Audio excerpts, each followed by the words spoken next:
Welcome to the Security Update with me, Hamse Daabjeerin. In this program, we will be covering for you the latest stories that matter security in the African countries from West to Horn of Africa. Ahead on the program, Somalia welcomes Qatar and Saudi Arabia reconciliation. Turkey provides commando training to Somali soldiers. Ugandan police says election troublemakers will regret being born. Sudan, Eritrea discuss refugees and regional issues. France promised continued support to Burkina Faso in fight against extremism. Sudanese army repulses attack by Ethiopian federal forces.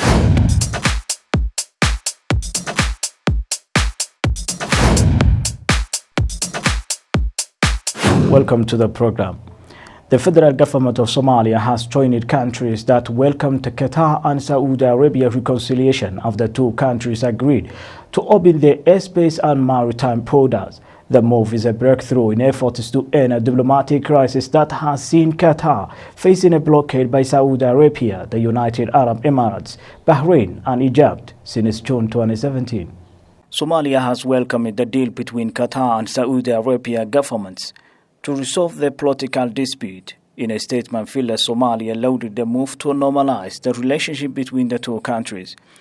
The statement reads that Somalia is backing the fruitful reconciliation efforts between the Kingdom of Saudi Arabia and the government of Qatar. The statement reads in part, on Monday, Qatari Foreign Ministry said Saudi Arabia reopened its airspace and maritime border to Qatar. He also said that the final agreement was the fruitful of a call brokered by Kuwaiti Emir with the Emir of Qatar, Sheikh Tamim bin Hamad Al Thani, and Saudi Crown Prince Mohammed bin Salman. The move is breakthrough in efforts to end a diplomatic crisis that has seen Qatar facing a blockade by Saudi Arabia, the United Arab Emirates, Bahrain, and Egypt since June 2017, accusing Qatar of supporting terrorism and meddling in their internal affairs.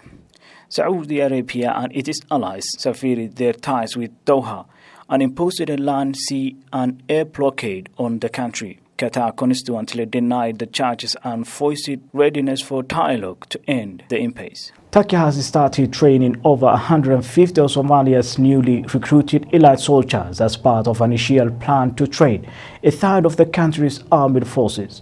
The first batch to receive the training in the pace was selected from members of the army.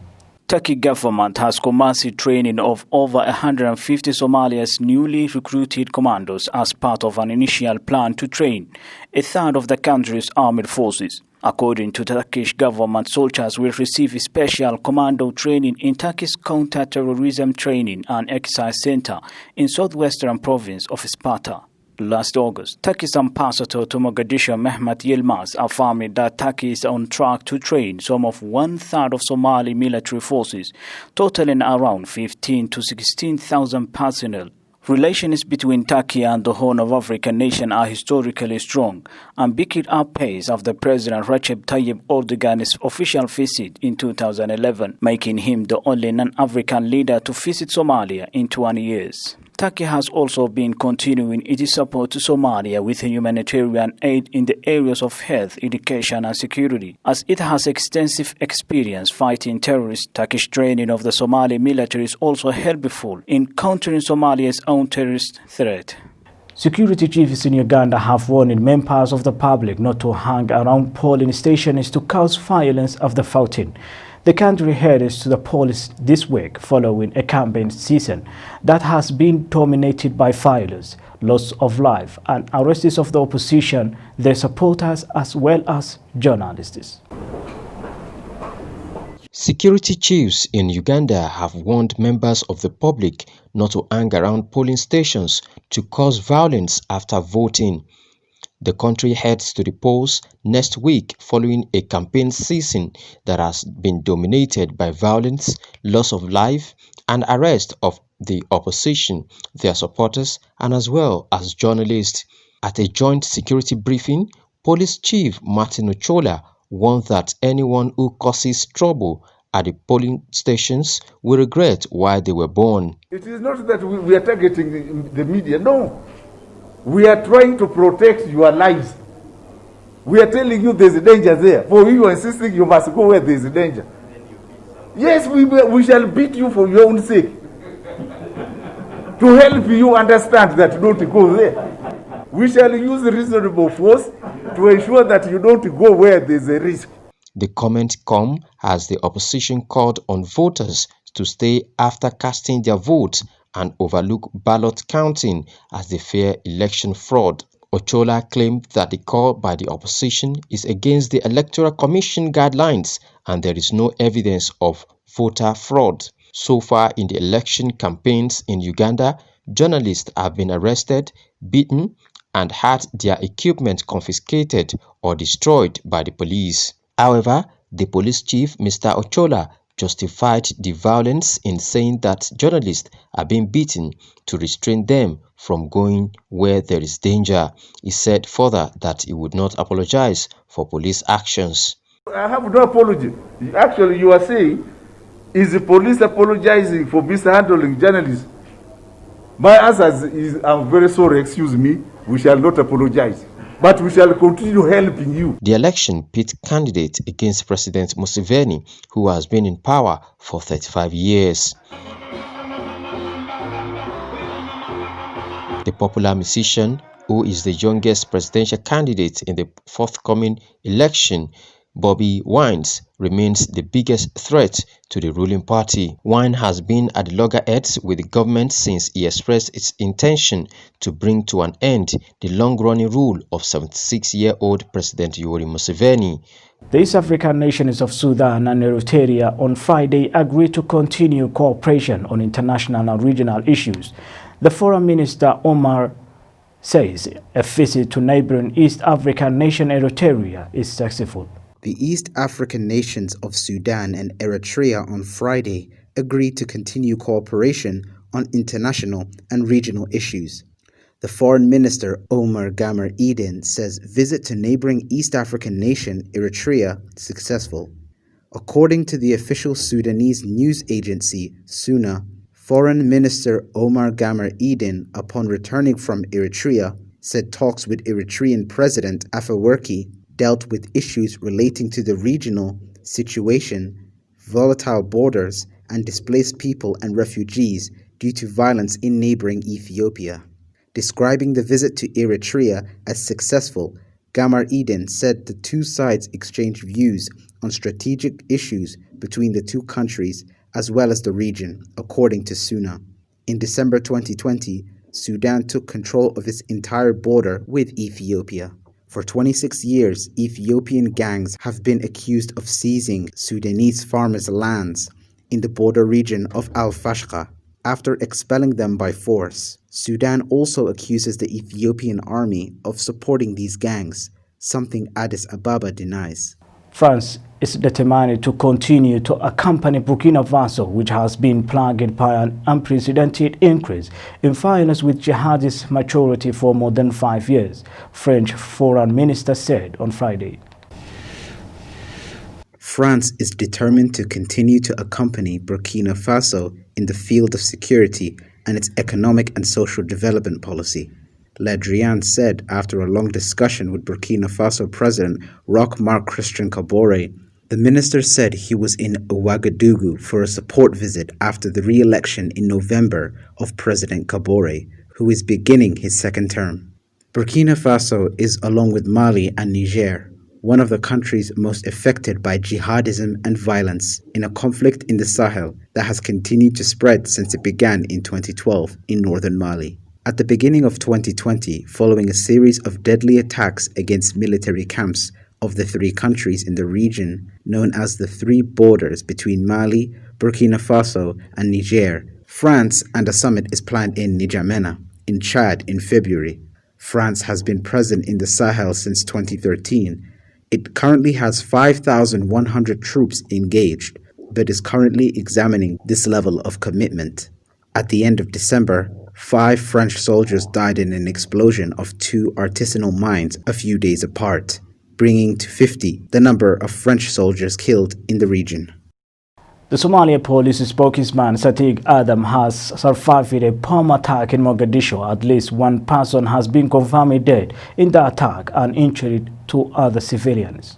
A landmine targeting Somalia police spokesman Sadiq Adan Ali has left one person dead on Tuesday night in Mogadishu's Waperi district. The police spokesman said he was not in his car at the time of the incident, adding that he was not scared of such threats and he is ready to serve the public. Security forces were deployed on the crime scene looking for the perpetrators, but so far, none of those behind the landmine road were apprehended. No group has claimed responsibility for the attack, but Al-Shabaab, which is fighting to overthrow the federal government, has carried out similar attacks in the past. The group claimed responsibility for the Saturday's attack near the Somalia capital of Mogadishu that left at least 4 people, including Turkish nationalists. Al-Shabaab was driving from Mogadishu by the Somali National Army and African Union mission in Somalia in 2011, but the militant group is still able to conduct large and small attacks in the country and elsewhere.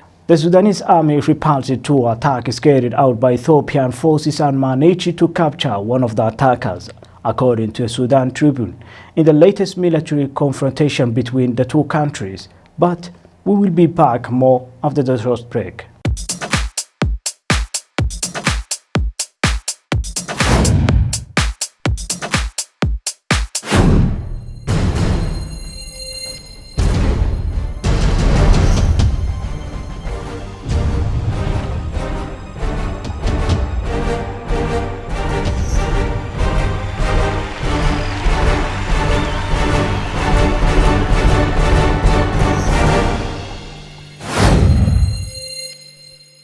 Hello out there.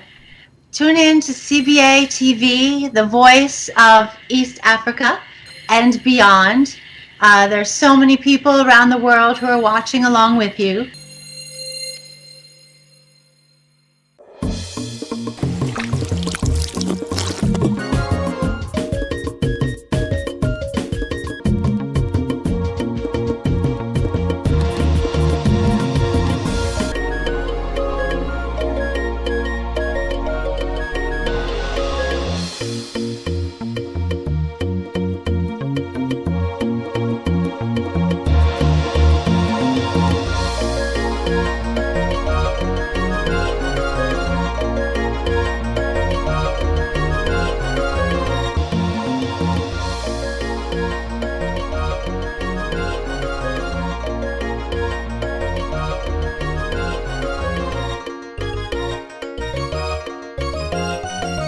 Welcome again to the program.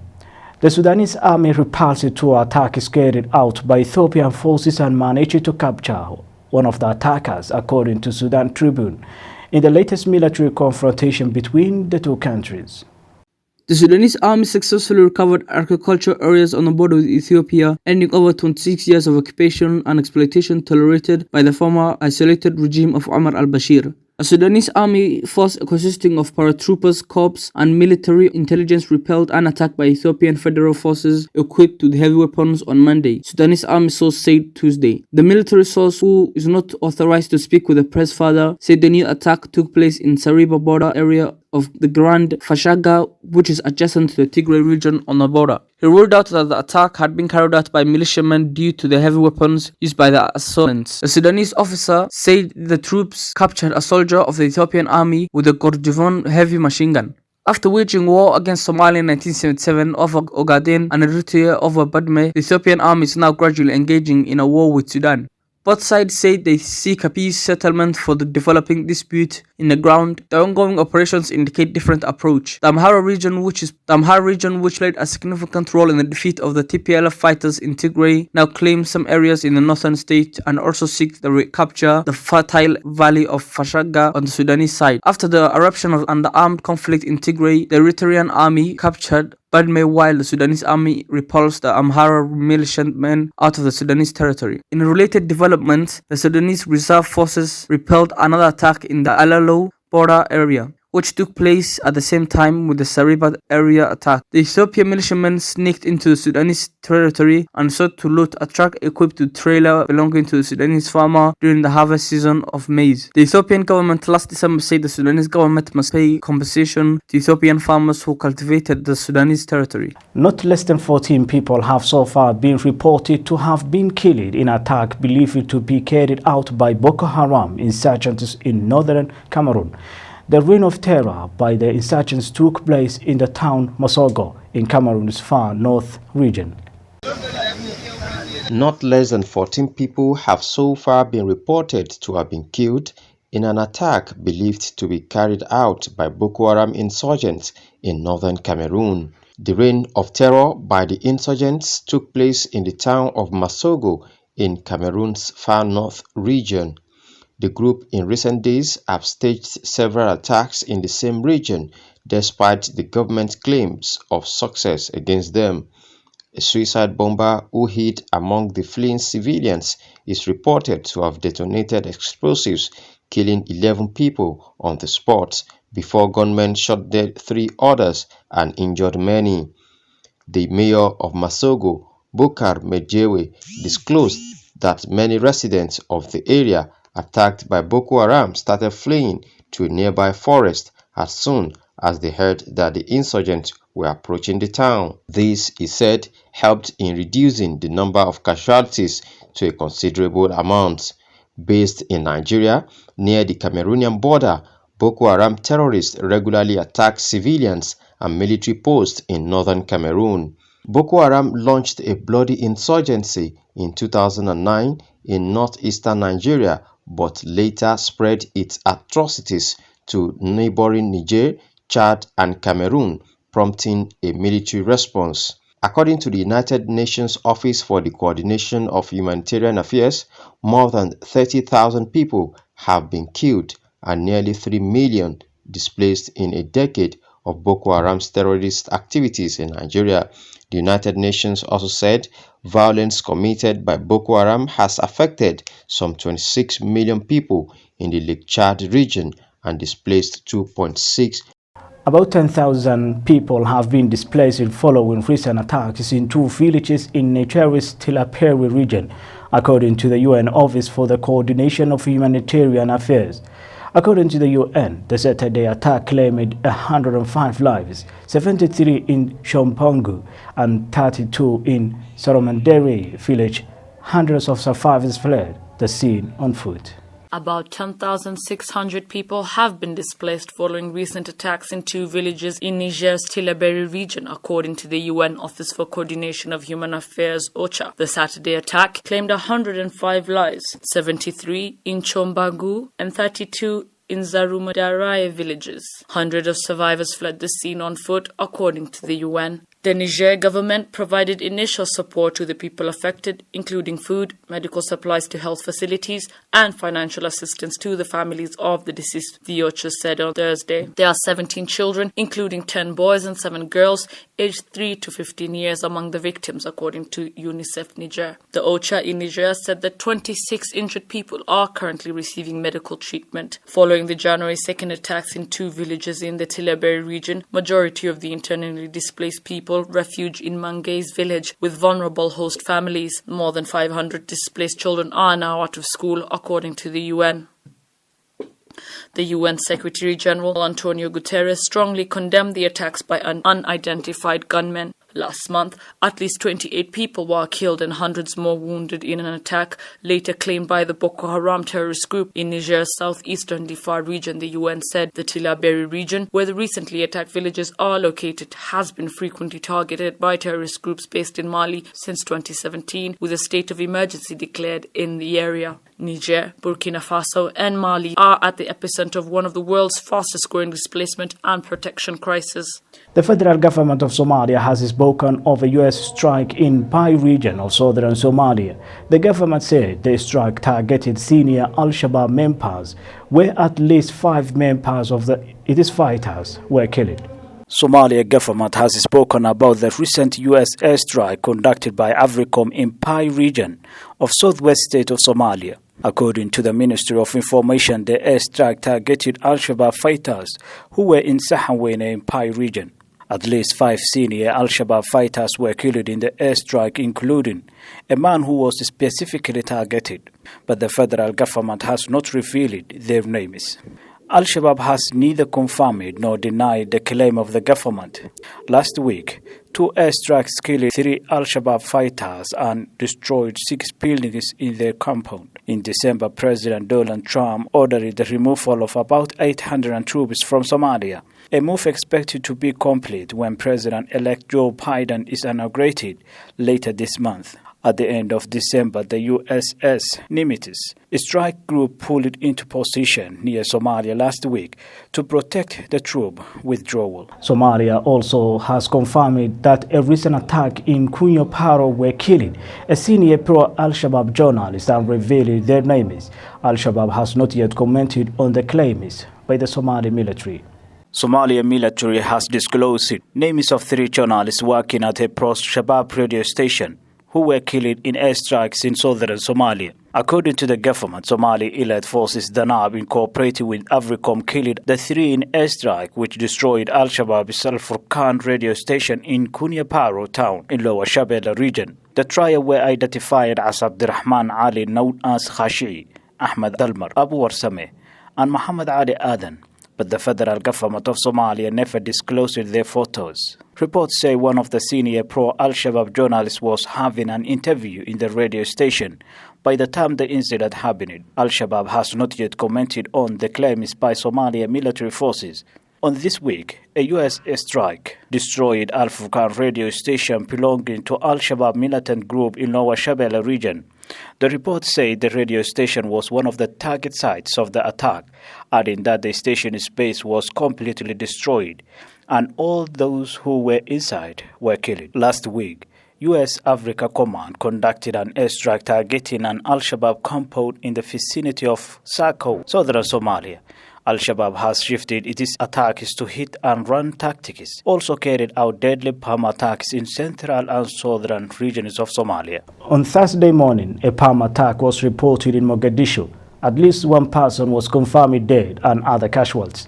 The attack comes a day after police spokesman Sadiq Adam survived a similar attack. An explosion was heard in many parts of Mogadishu happening on Thursday morning on Abdul Qasim Road in Northern District. Sources say the explosion is believed to be an improvised explosive device.